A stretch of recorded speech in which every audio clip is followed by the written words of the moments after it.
하나님 말씀 열왕기상 21장 1절에서 10절까지의 말씀입니다.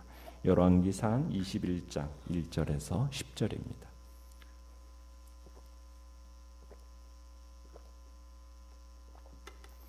열왕기상 21장 1절에서 10절까지의 말씀 우리 한 목소리로 같이 읽겠습니다. 시작. 그 후에 이 일이 있으니라. 이스라엘 사람 나봇에게 이스라엘에 포도원이 있어 사마리아 왕 아합의 왕궁에서 가깝더니 아합이 나봇에게 말하여 이르되 내 포도원이 내 왕궁 곁 가까이 있으니 내게 주어 채소밭을 삼게 하라. 내가 그 대신에 그보다 더 아름다운 포도원을 내게 줄 것이요 만일 내가 좋게 여기면 그 값을 돈으로 내게 주리라. 나봇이 아합에게 말하되 내 조상의 유산을 왕에게 주기를 여호와께서 금하실지로다 하니 이스라엘 사람 나봇이 아합에게 대답하여 이르기를 내 조상의 유산을 왕께 줄 수 없다 하므로 아합이 근심하고 답답하여 왕궁으로 돌아와 침상에 누워 얼굴을 돌리고 식사를 아니하니 그의 아내 이세벨이 그에게 나와 이르되 왕의 마음에 무엇을 근심하여 식사를 아니하나이까. 왕이 그에게 이르되 내가 이스라엘 사람 나봇에게 말하여 이르기를 내 포도원을 내게 주되 돈으로 바꾸거나 만일 내가 좋아하면 내가 그 대신에 포도원을 내게 주리라 한즉 그가 대답하기를 내가 내 포도원을 내게 주지 아니하겠노라 하기 때문이로다. 그의 아내 이세벨이 그에게 이르되 왕이 지금 이스라엘 나라를 다스리시나이까. 일어나 식사를 하시고 마음을 즐겁게 하소서. 내가 이스라엘 사람 나봇의 포도원을 왕께 드리리이다 하고 아합의 이름으로 편지들을 쓰고 그 인을 치고 봉하여 그의 성읍에서 나봇과 함께 사는 장로와 귀족들에게 보내니 그 편지 사연에 이르기를 금식을 선포하고 나봇을 백성 가운데 높이 앉힌 후에 불량자 두 사람을 그의 앞에 마주 앉히고 그에게 대하여 증거하기를 내가 하나님과 왕을 저주하였다 하게 하고 곧 그를 끌고 나가서 돌로 쳐 죽이라 하였더라. 아멘. 오늘 말씀의 제목은 하나님 머리 위에 올라서려는 여인이라는 제목으로 말씀을 나눕니다. 자, 내용 관찰 문제 1번을 보시면은 그 후와 이 일이 가리키는 것은 무엇입니까? 자, 그 후는 우리가 지난주에 봤던 아합이 베나닷을 살려보낸 일로 인해서 하나님의 선지자에게서 다가올 무서운 하나님의 심판을 전해 들은 그 후를 가리키는 겁니다. 자, 그런데 그때 아합이 회개했나요? 그 심판의 말씀을 듣고 회개하지 않죠. 그저 화를 품고 근심하고 답답해합니다. 선지자의 책망이 아합의 마음속에 어떤 충격을 주었던 것만은 분명한 사실입니다. 그리고 그 후에 오늘 본문의 사건이 일어난 겁니다. 그러니까 얼마 지나지 않아서 선지자로부터 받았던 그 뼈아픈 책망, 그것이 아합의 마음속에서 그리 오래가지 않았던 겁니다. 일반적인 상식으로 말하면 그 책망을 기억하고 자숙해야 마땅할 그때에 아합은 어떤 일을 했습니까?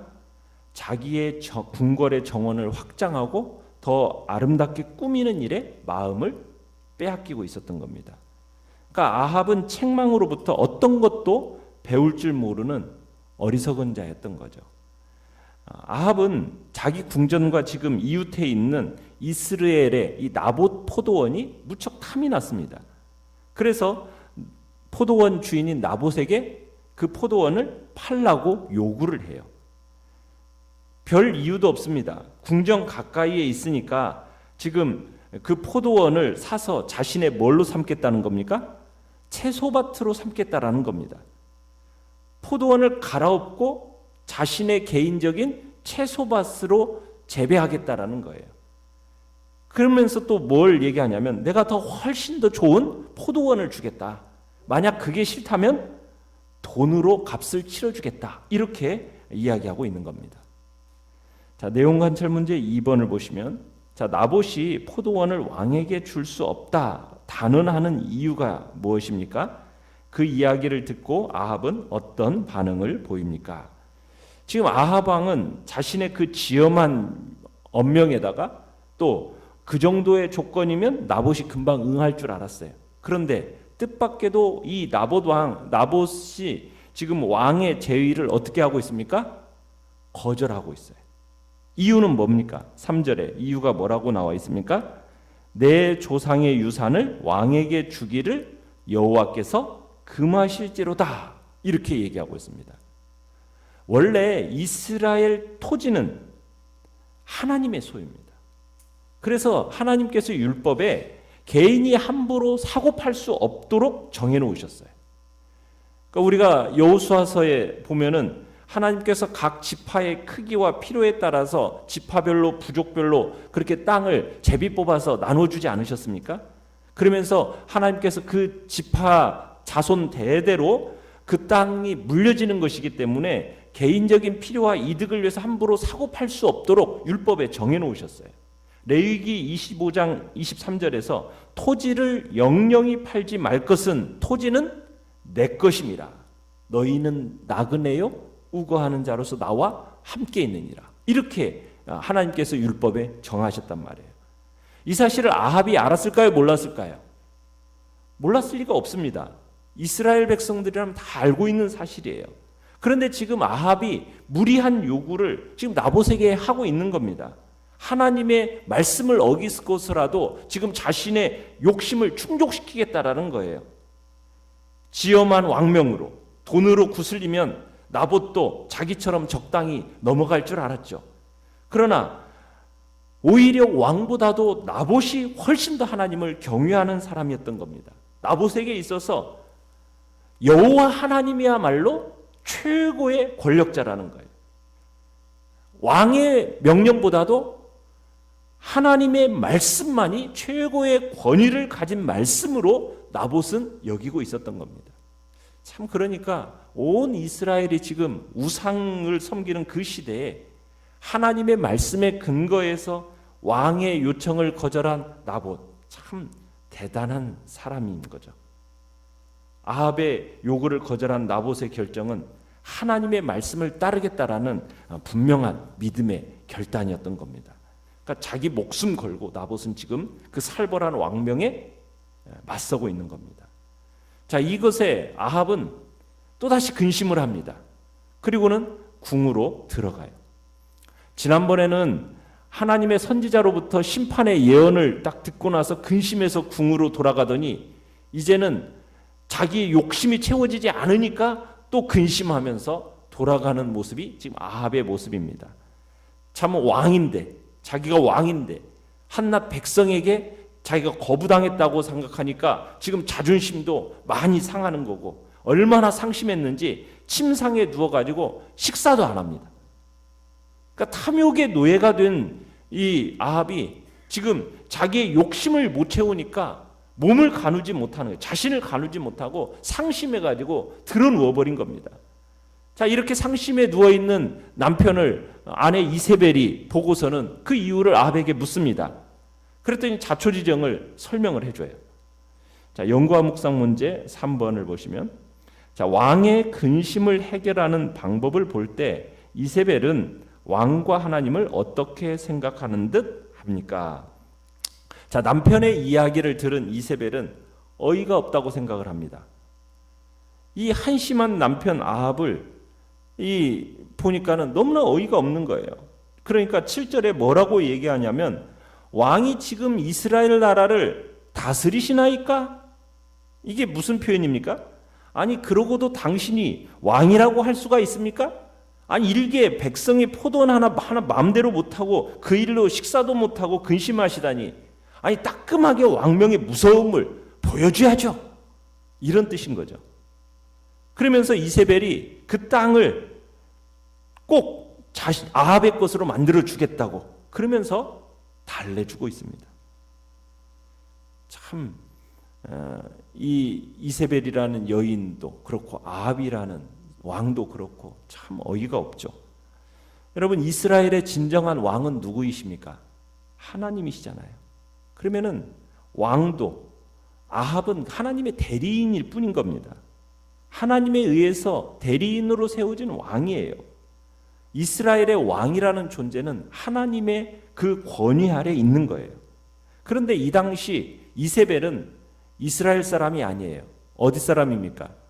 시돈 군주의 딸입니다. 그러니까 이세벨은 절대 왕권을 원했어요. 그러니까 하나님의 법보다도 왕의 명성이 더 중요했던 것이 바로 이 이세벨이에요. 그래서 이 이세벨은 하나님의 위치보다도 왕의 위치를 더 높게 생각한 겁니다.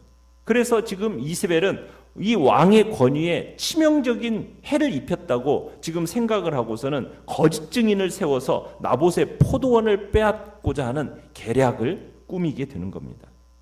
자, 어떤 계략입니까? 8절부터 보시면은 이세벨은 아합 왕의 이름으로 편지를 써서 인을 찍고 그리고 나봇과 함께 사는 장로와 귀족들에게 보냅니다.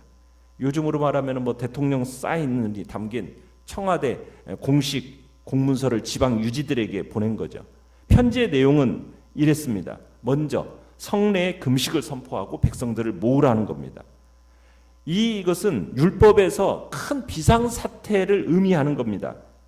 그리고서는 거기서 이런 계략을 세웁니다. 비류 두 사람, 즉 어떤 사람입니까? 불량배죠. 불량배 두 사람을 이제 거짓 증인으로 세워가지고 나봇이 하나님과 왕을 저주했다, 거짓 증거하게 합니다. 이스라엘의 율법에서는 어떠한 경우에라도 한 사람의 증언으로 사람을 처형할 수 없어요. 최소 두 사람, 두세 사람의 증인이 있어야 되는 거거든요.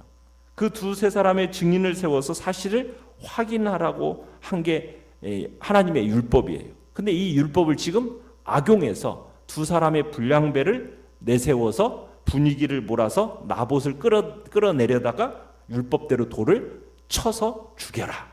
지금 이게 이세벨의 계략인 겁니다. 자, 느낀 점 4번을 보시면 불량자, 거짓 증인까지 내세워 나봇을 모함하고 포도원을 빼앗으려는 이세벨을 보면서 무엇을 느낍니까? 참 이 사람은 하나님조차도 안중에 없는, 어떻게 보면 천하에 교만하고 방자한 여인이라고 느껴집니다. 악인을 의롭다 하지 말고 의인을 악하다 하지 말란 이 하나님의 말씀, 이 말씀 짓밟죠. 또 거짓 증거하지 말라는 계명도, 살인하지 말라는 계명도 이것도 다 어깁니다. 그러니까 하나님의 말씀은 무시하고 가는 겁니다. 정말 용서받지 못할 무서운 죄를 저지르고 있는 거예요. 하나님의 말씀을 짓밟고 그리고 자신을 높이려는 그런 어리석은 여인을 보게 되는 겁니다. 여러분, 이 이세벨은 결국 어떻게 됩니까? 결국 그녀의 시체는 사람에게 밟히고 개에게 먹혀서 온전한 시신조차 찾을 수 없을 정도로 최후가 비참하게 끝나게 됩니다. 하나님을 무시하는 자, 자신을 높이려고 하는 자, 얼마나 비참하고 낮은 곳으로 떨어지는지를 보여주는 교훈이죠. 하나님이 정해주신 지위, 한계, 그것을 존중히 하는 자가 되어야 될 텐데 하나님께서 보여주신 모범을 따라서 오히려 자신을 더 낮추면서 하나님께 철저히 순종하는 겸손이 나타나야 될 텐데 하나님보다 자신을 더 높이 나아가려다가 결국에는 가장 낮고 낮은 곳으로 떨어지는, 참으로 그 모습이 이세벨의 모습인 겁니다. 결단과 적용 5번, 최고 권력자 앞에서 목숨을 내놓을지언정 하나님 말씀은 어길 수 없다는 나봇의 굳은 의지가 내게도 있습니까? 나는 삶 속에서 하나님의 권위를 얼마나 인정하고 있습니까? 하나님의 권위 아래 있는 것이 못마땅해 이세벨처럼 내 권위를 앞세우진 않는지 돌아봅시다. 참 아합과는 달리 나봇을 움직이고 있는 것은 하나님의 말씀이었습니다. 그러니까 나봇은 하나님의 은혜가 뭔지를 알고 있는 사람이었던 거죠. 자신의 이득, 이것과 하나님의 은혜를 바꿀 수 없다. 이게 나봇의 어떻게 보면은 거룩한 고집을 가진 사람입니다. 왕이 아무리 좋은 이득을 제시해도 소용없습니다. 자신이 하나님께로부터 받은 은혜에 대한 감격으로 사는 인생이었기 때문에 하나님의 이 명령을 자기 마음대로 저버릴 수가 없었던 거예요. 그러니까 나봇은 은혜의 감격이 살아있는 사람이었습니다. 그의 인생을 끌고 가는 것은 바로 하나님의 은혜였고 하나님의 말씀이었습니다. 결국 나봇의 인생은 순교자적 인생이라 우리가 볼 수가 있는 거죠. 그의 결단이 얼마나 위대한 결단이었는지 성경 한 장 전체를 할애하면서 나봇의 결단을 보여주고 있는 겁니다. 하나님은 의로운 이 나봇의 순교, 하나님은 도저히 참지 못하십니다. 의로운 자의 피, 그 피를 흘린 아합을 하나님이 어떻게 하십니까? 당장에 끝장내 버리십니다. 하나님의 분노의 입김이 마치 눈에 보이듯이 결과적으로는 아합을 처단한 것은 어떻게 보면은 나봇의 순교였다 말할 수가 있는 겁니다. 나봇은 눈에 보이는 대단한 성과는 보이는 게 없습니다. 그죠? 뭐 특별하다, 뭐 보이는 게 없어요. 그러나 그 한평생이 하나님의 은혜에 이끌려온 인생이요, 하나님의 말씀을 붙들고 살아간, 죽음을 각오하면서까지도 그 말씀을 붙들고 살아갔던 인생이었음을 성경은 우리에게 보여주면서 우리로 하여금 어떻게 살아가는 것이 하나님께 인정받는 복된 삶인지를 우리로 하여금 생각하게 하는 겁니다. 오늘의 기도 같이 한번 읽겠습니다. 시작. 하나님이 제게 최고의 권위자이심을 인정하며 어떤 말씀이든 철저히 따르게 하소서. 아멘.